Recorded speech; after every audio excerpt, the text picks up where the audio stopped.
I'm in my house where we do homeschooling with my two children. And this map that we have has really been bothering me for a while. Do you see anything that's missing on the map? First of all, it's a little bit strange because it's shaped like a rectangle, as if the Earth is flat. But it's missing an entire continent down here at the South Pole. It doesn't show the continent we call Antarctica.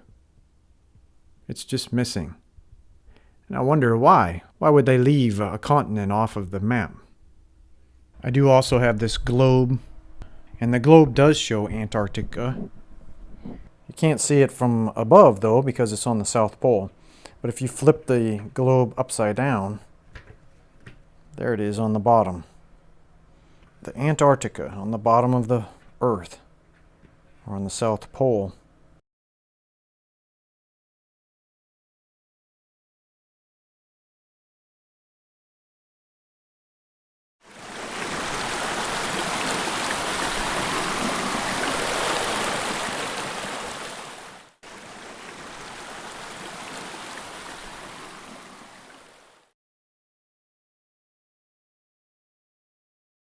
Unloading. Reconnaissance planes first, next hauling equipment. The Marine Corps Weasels. Heavy-duty Caterpillars and trucks, 40 in all. Here are no port facilities, but the Navy shows its self-sufficiency as it did throughout the war in operating at sea without bases or with improvised bases. Here are no docks or roads, yet all freight aboard 3 heavily laden ships is hauled 2 miles over the ice up to Little America.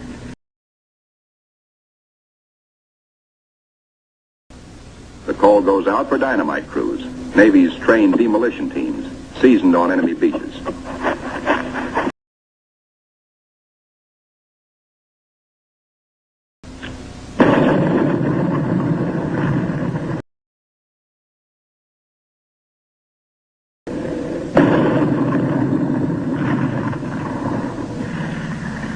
CBs and their bulldozers follow, smooth out the road for the big cats. In 2 hours, they bridge crevasses 100 feet deep. And so 10,000 tons of gear, brought down by the cargo ships, start moving up to Little America. Work goes steadily forward. CBs, with all hands helping, use every one of the 24 hours of daylight in the South Pole summer. Caterpillars with snowshoe oversized treads accomplish in hours the work that in old days hundreds of dogs could do only in weeks. Airstrips, smoothed out with drags, take high priority.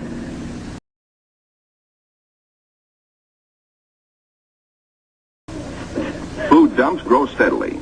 Here is the favorite hangout of the veteran husky, Ricky. Born at Little America 12 years before,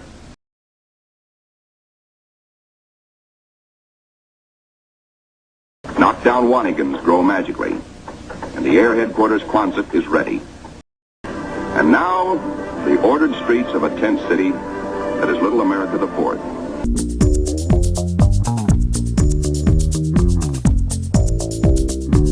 Let's pretend we don't exist. Let's pretend we're in Antarctica. Let's pretend we don't exist. Let's pretend we're in Antarctica.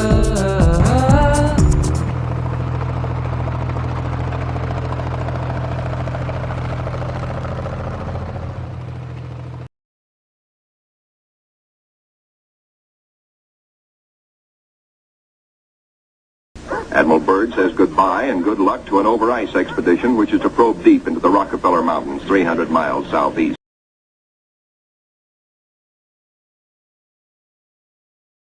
Do we have the full screen of the buildings?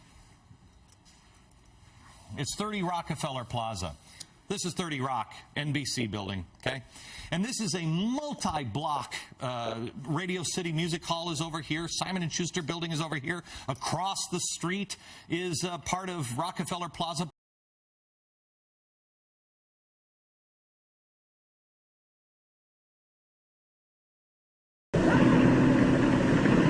Two LVTs hauling supply sledges strike out into the white darkness. Their mileage checked by bicycle wheel counters astern. In the mountain rocks, they will seek minerals and ancient petrified vegetation.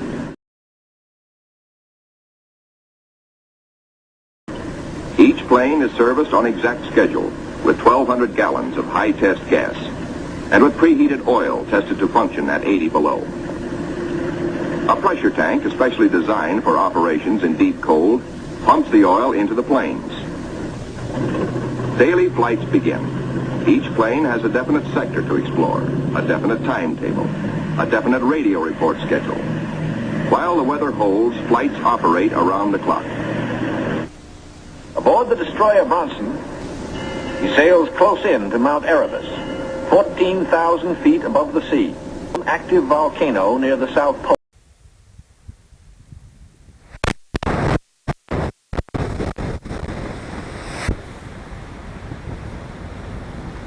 Recording, evaluating, mapping.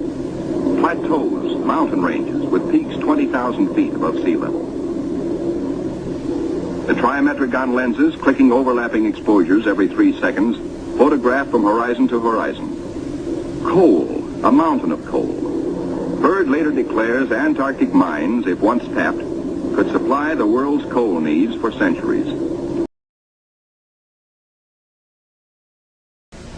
Our Western group, flying hundreds of air hours, mapped the 4,000-mile Sunset Coast, made the amazing discovery of warm land in Antarctica.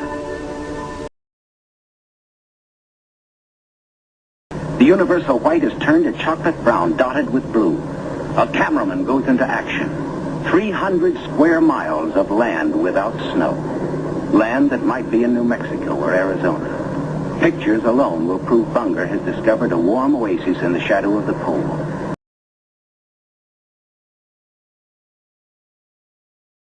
The astounding, undreamed-of fact is that they are over a chain of warm water lakes, whose shores, except for small patches, are free of ice and snow. Commander Bunger circles the largest lake in sight, 5 miles long. He comes in to make a landing. Water temperatures must be recorded. Samples taken. He finds the water fresh, the temperature 38 degrees Fahrenheit.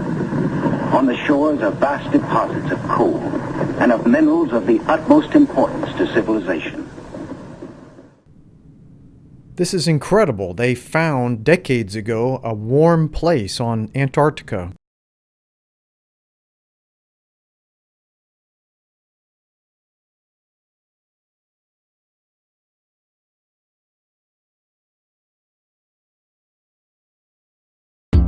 Unless we learn otherwise, it will be prudent to suppose that the next ice age could begin to bite at any time. In the 1970s, there was a big scare about global cooling. Climate experts were worried that we might be headed towards a new global ice age. Time magazine reported in 1974 that, quote, the atmosphere has been growing gradually cooler for the past 3 decades. The trend shows no indication of reversing. John Coleman is the founder of the Weather Channel. He was also the first weatherman ever on Good Morning America, and he is currently weatherman at KUSI News in San Diego. Well, I've been listening to all the global warming talk for a long time and posting material about global warming on our website. But finally, the crescendo of global warming myth, nonsense, exploded in my head, and I had to write a real rant. And all I was doing was telling you the truth as best I know it. Bryn, you got to make a living, first of all. So you spent 10 years becoming a PhD in meteorology. You got a research job, and you decide you're going to research the effect of human activity on global climate. And if you were to put out a research report that said not much and it doesn't seem too bad, you probably wasted all your... And I found out it was bogus science. It wasn't real. The numbers had been massaged. The whole thing had been created. What bothered me was that the other scientists had accepted it. Well, why did they possibly do that? And I think the real answer to that question is that they all have an agenda, an environmental and political agenda that said, let's pile on here. We're all going to make a lot of money. We're going to get research grants. We're going to get awards. We're going to become famous.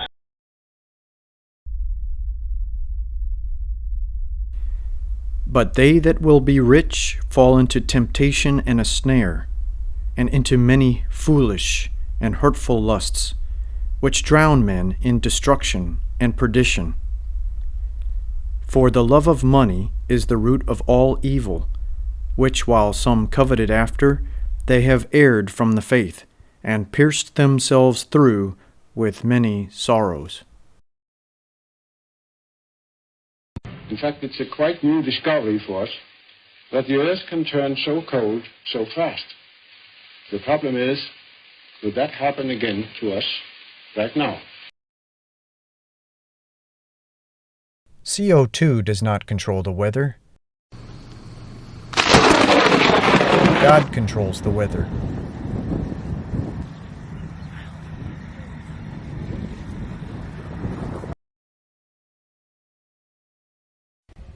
It was called Operation Deep Freeze, and tonight a Five on Your Side investigation reveals it may have exposed thousands to radiation.